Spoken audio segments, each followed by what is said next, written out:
کا میں نے ایک دفعہ درس سنا تھا جو شاید آپ نے جب اپنی زندگی میں آخری دفعہ جب تراویح پڑھائی تھی مسجد میں، تو اس وقت آپ نے کہا تھا کہ دین کو سمجھنے کے لیے ہمیں پیچھے سے پیچھے جانا پڑے گا، کہ یہاں تک کہ ہم اپنے آپ کو نبی کریم صلی اللہ علیہ وسلم کے قدموں پہ جا کے پھینک دیں، اور سائنس اور ٹیکنالوجی میں آگے سے آگے جانا پڑے گا۔ اس کی آپ نے مثال بھی دی، اس بات سے میں ایگری ہوں۔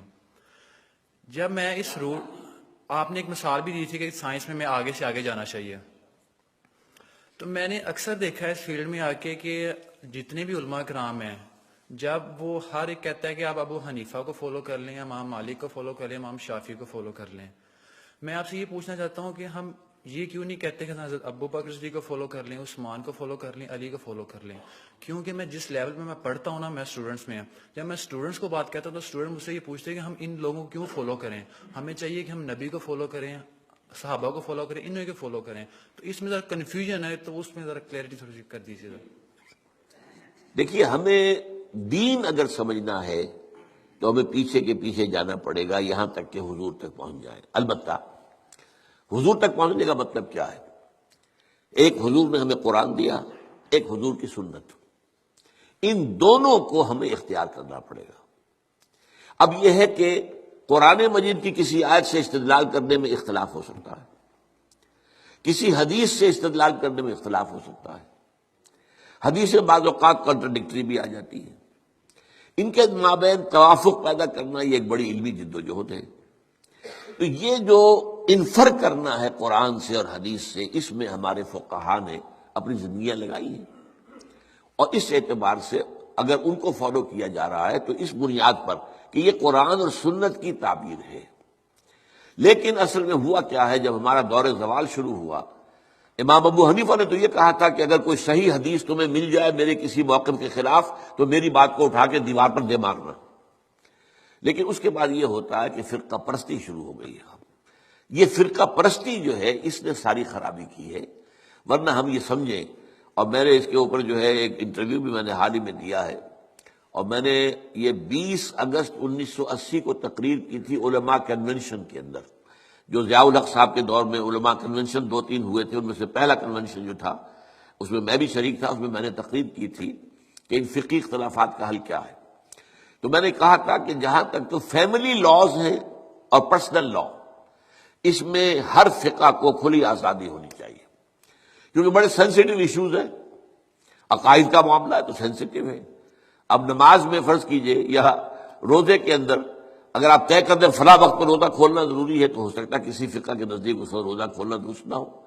تو ان چیزوں کو تو چھوڑ دیا جائے لوگوں کے فقہوں پر، late them do what they want to do۔ لیکن لا آف دی لینڈ میں کسی فقہ کو تسلیم نہ کیا جائے، بلکہ سب کو تسلیم کیا جائے۔ اب اس میرے فرق کو سمجھ لیجئے، کوئی فقہ بائنڈنگ نہیں، لیکن تمام فقہوں کو ہم اپنا سمجھیں کہ یہ ہمارا ایک اثاثہ علمی ہے، ایک کامن ہیریٹاج ہے، ہمارا تراث علمی ہے۔ امام ابو حنیفہ نے یہ کہا، مالک نے یہ کہا، شافعی نے یہ کہا، حنبلی نے یہ کہا، امام جعفر صادق نے یہ کہا، امام زید نے یہ کہا، اور حزم نے یہ کہا، اور فلاں نے یہ کہا، بازیوں نے یہ کہا۔ یہ گویا کہ ہمارا ایک کامن جو ہے، یہ ہمارا اثاثہ ہے۔ اس سب کو سامنے رکھ کر آپ ایک نئی قانون سازی کر سکتے ہیں۔ تو اس حوالے سے یہ، لیکن یہ ہوگا کیسے؟ جیسا کہ آپ نے علماء کی بات کی، علماء تو اس کے اندر اتنے سخت ہیں کہ ایک فقہ سے باہر قدم نکالنا گویا کہ آپ ان کے نزدیک کفر ہے۔ حالانکہ کہتے یہ ہیں کہ کم سے کم 4 فقہوں کو، تو میں نے تو 8 گنوائی ہے نا، حنفی، مالکی، شافعی، حنبلی، جعفری، زیدی، عباضی اور ظاہری، یہ 8 فقہ ہیں۔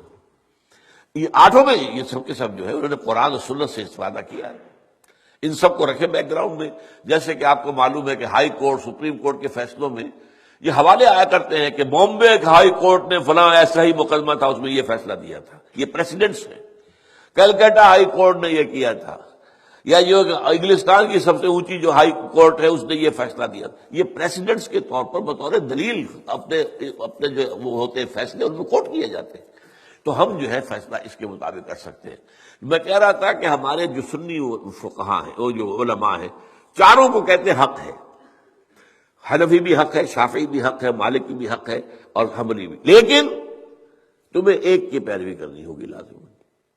یہ میرے خیال میں ان کی زیادتی ہے، ان کی فرقہ پرستی ہے، اور اس کی وجہ اصل میں کیا ہے؟ اس میں غلطی ہماری ہے اصل میں، جس کے نتیجہ وہ نکلا ہے۔ ہم نے نہ دین پڑھنا ہے نہ سیکھنا ہے، ہم نے ایک مولوی کلاس پیدا کر دی ہے، ایک پروفیشن پیدا کر دیا ہے، حالانکہ اسلام میں کوئی مولوی پروفیشن نہیں ہے، اسلام میں کوئی پاپائیت نہیں ہے، اسلام میں کوئی برہمنزم نہیں ہے۔ یہ نہیں ہے کہ جب تک برہمن نہیں آئے گا شادی نہیں ہو سکتی، جب تک برہمن نہیں آئے گا ارتھی جو ہوتی ہے اس کو آگ نہیں لگائی جاتی ہے، نہیں ہو سکتا۔ ہمارے ہاں کوئی برہمنزم نہیں ہے، لیکن چونکہ ہم تو پڑھتے نہیں، ہم نے تو اپنے آپ کو اور طرف لگایا ہوا ہے۔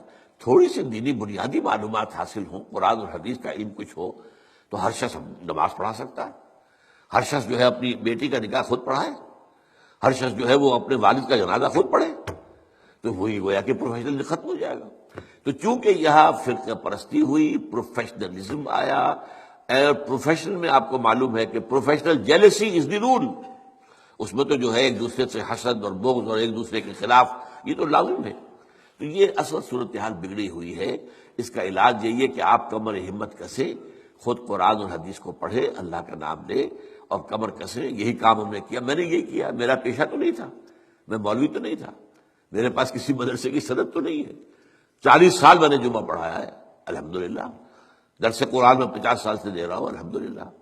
میرے بیٹے اب جمعہ پڑھا رہے ہیں، وہ ایک MBBS ہے ان میں سے، ایک جو ہے MA فلاسفی ہے، ایک جو ہے وہ ڈاکٹریٹ کے کورسز انہوں نے مکمل کر رکھے ہیں اکنامکس کے اندر، پڑھا رہے ہیں جمعہ، ان لوگ کہاں پڑھا رہے ہیں۔